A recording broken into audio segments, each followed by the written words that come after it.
Hi everyone, Francis is here. In today's lesson, we'll discuss discriminant and the graph of a quadratic equation. Our goal today would be to see what the discriminant value or what type of discriminant we'll have in each of the examples, and also see what type of graph or what the graphical solutions of each of these examples would look like, or where the solution will lie on each of these graphs. So to find out what type of discriminant or what value of the discriminant would have here, we simply put in the formula, the value of A, B, and C into the discriminant formula, and it is clear to see that our answer would be 16, which says that our discriminant value, the value of our discriminant here is positive, and also this also means that it is less than 0. If you recall, in the previous lesson, I had told us that whenever our discriminant value is greater than 0, the solution of our would have two distinct solutions.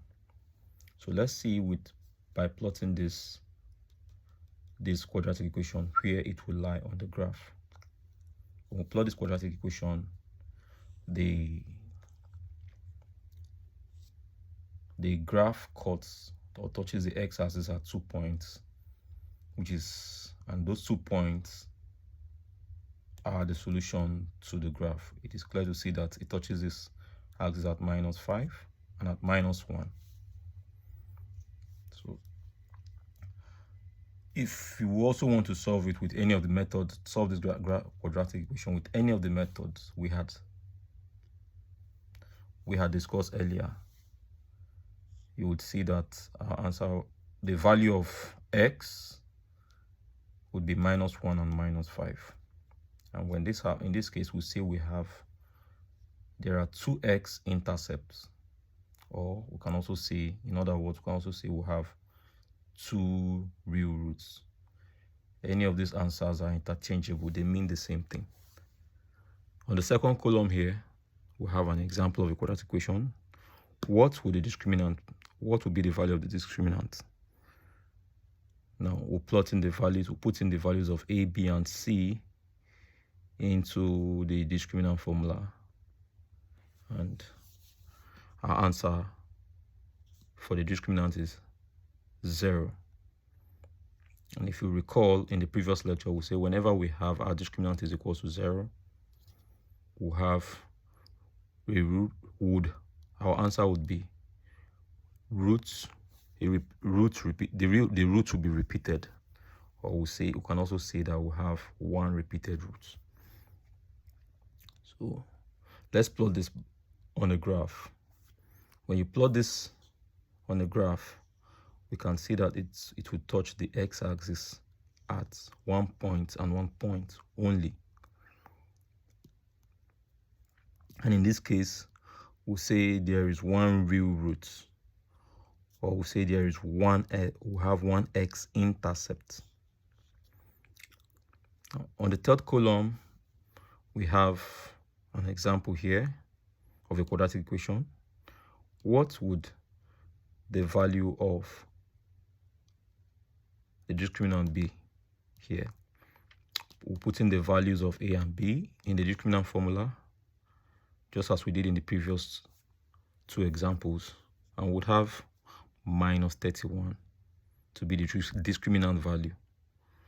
It's clear to see that, we'll have -31 as the discriminant, now, which is less than 0. If you plot this on a graph, you will see that the value of, when you plot this on a graph, you will see that the graph does not touch the x-axis or the real axis.